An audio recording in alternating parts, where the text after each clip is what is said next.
Good morning. Well, for those of you who did not get the memo, the end of the world is scheduled to happen on December 21st of this year. That's right, it's all over by the end of the year. Kind of makes the continuing education credits you're getting today somewhat meaningless, doesn't it? Now, the source of this revelation is from the Mayans. It's an ancient civilization that resided in what is now Mexico.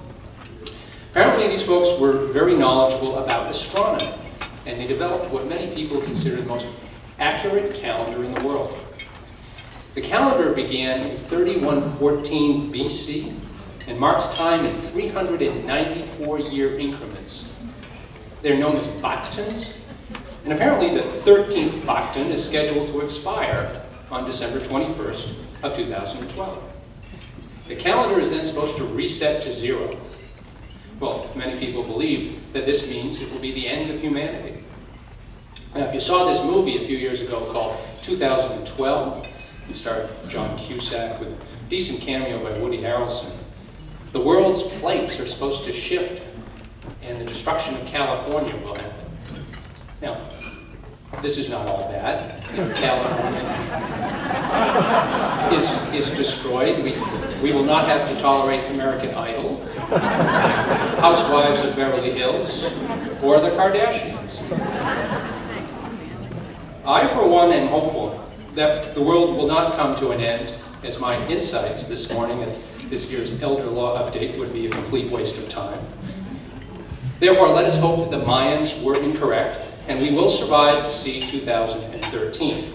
If so, we're going to need to worry about a very real cataclysm that could occur in January of 2013. This is a financial cataclysm that has been set in motion by our leaders in Washington, D.C. Now, to set the stage, our proposed cast of characters will be based upon this year's elections. Let us presume for the moment that President Obama will be re-elected for a second term. In addition, the Republicans will control one or both houses of Congress. We are then faced with the gridlock that has neutered our representatives' abilities to make prudent decisions. With no ability to reach any agreement or compromise, we're faced with a very real financial calamity that could befall all of us in 2013. The reason for the financial crisis has much to do with the decisions our leaders made in the past. Some poorly drafted laws, twisted compromises, and the inability to deal with the debt properly are all scheduled to unravel at once. Here's a look at the mess that we might be facing.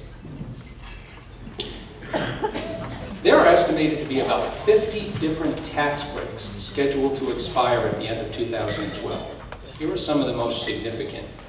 First, the so-called patch on the alternative minimum tax is scheduled to expire. The alternative minimum tax, or AMT, was created in 1969 to ensure that the very rich paid their fair share of taxes. It disregarded some of the deductions and exemptions and the standard income tax brackets. The taxpayer is supposed to pay the higher of the AMT or the standard income tax. The problem with the AMT is that it was not created with an inflation adjustment. So over time, the AMT did not apply to the very rich, but began to affect the middle class. So each year, Congress has to patch the AMT so that a large number of taxpayers are not subjected to this tax. If Congress does not act by the time income taxes are due in 2013, the incomes of married couples affected by the tax would drop from about $74,000 a year to $45,000 a year. It's estimated that between 20 and 30 million taxpayers not previously subjected to the AMT will then have to pay the tax. Now, the so-called Bush tax cuts from legislation that was called the Economic Growth and Tax Reconciliation Act, EGTERA for short, were extended in the compromise in late 2010. However, they were only extended for 2 years. They are scheduled to expire at the end of 2012. If they are permitted to expire, here are some of the provisions that will likely affect you. Unless Congress and the President take some action, income tax rates are going to go up for everyone, not just the wealthy. The current 6 tax brackets of 10, 15, 25, 28, 33, and 35 will be replaced by 15, 28, 31, 36, and 39.6. To put this in perspective, for those of you making about $50,000 a year, your taxes are going to increase by about $1,750. Now, currently, long-term capital gain is taxed at the rate of 15%. And if you're in the lowest tax bracket of 10 or 15%, there's a special 0% tax rate. Starting in 2013, the rate will increase to 20%, with a 10% tax rate applying to those in the lowest tax bracket, of which will be 15%. Perhaps somewhat more disconcerting is the possible increase of the capital gains tax rate as it applies to qualifying dividends. Starting in 2013, it will track the income tax rates, of which the highest will be 39.6%. Now, 10 years ago, a married couple had to pay close to double the tax that they would have paid had they remained single. The culprit was the use of the standardized deduction and tax brackets that were larger than those filing single, but not double. Enter the Bush tax cuts of a decade ago, and the deductions were doubled for married couples, and the tax brackets were aligned so that there was no penalty for filing as a married couple. When the Bush tax cuts expire, the marriage penalty will return. Those taking the biggest hits will be those married couples with one large and one small income in the household. Now, at the beginning of this year, Congress and the President engaged in some rather tortured battle over extending the 2% payroll tax reduction. Along with the extension of the unemployment benefits, this agreement is scheduled to expire at the end of 2012. The tax cut saves about $80 a month for somebody earning $50,000 a year. In addition to all of these expiring taxes, there are some new taxes that will take effect in 2013. The Medicare payroll tax will increase by 0.9%. For couples, the income threshold is $250,000. For single tax filers, the income threshold will be $125,000. Added to the increase of the payroll tax, a new 3.8% Medicare contribution tax imposed on the unearned income of high-income individuals. The tax generally applies to the net investment income of those with the same wages that will be affected by the increase in the Medicare payroll tax. Another 2013 issue related to the Medicare program is the equation that determines the amount of Medicare provider payments.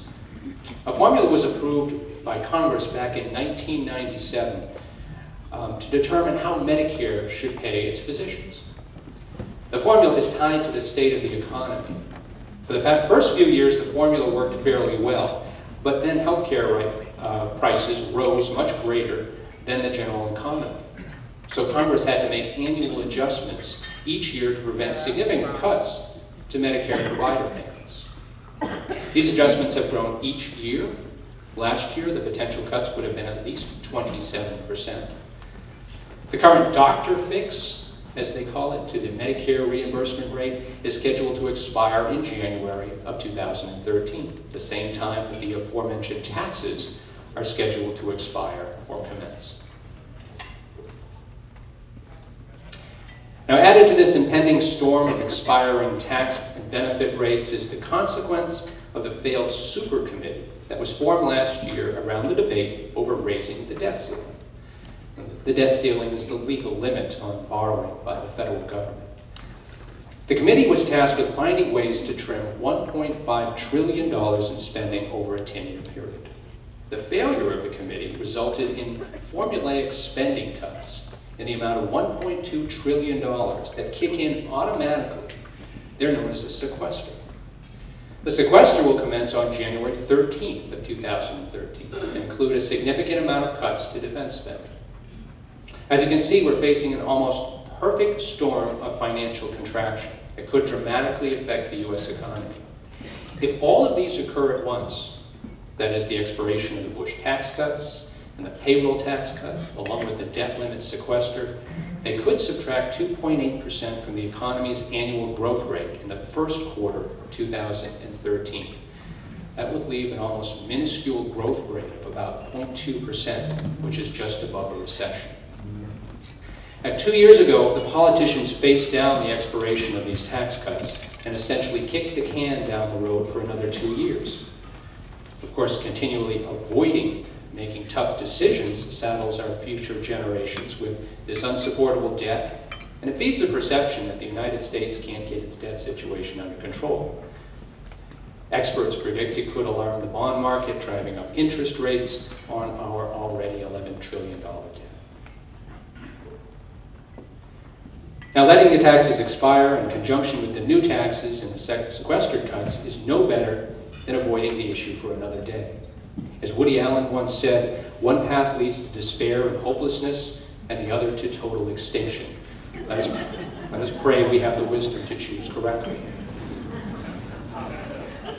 Both sides of the political aisle have ideas in their current budget that may become a reality if they can find a consensus to fix the problem. Most of the proposals can be found in either the House Republican budget or the budget offered by the White House.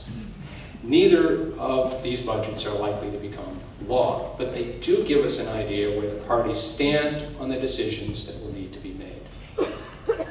With regard to the expiring tax cuts, most have proposed extending or making permanent some of the cuts. The President does not wish to extend the cuts to those who in the 2 highest tax brackets, and has in fact proposed a new tax on those making more than $1 million a year. It's referred to as the Buffett rule, after our tax-friendly billionaire Warren Buffett. They both recommend indexing the AMT for inflation. Both proposals recognize that the automatic sequester needs to be revised. Each party has different targets for the spending cuts. The House proposal has turned off these sequester cuts for those annually apportioned items, such as defense spending, but has maintained the cuts for mandatory spending programs. The right side of the aisle has proposed some substantial changes to the Medicaid and Medicare programs.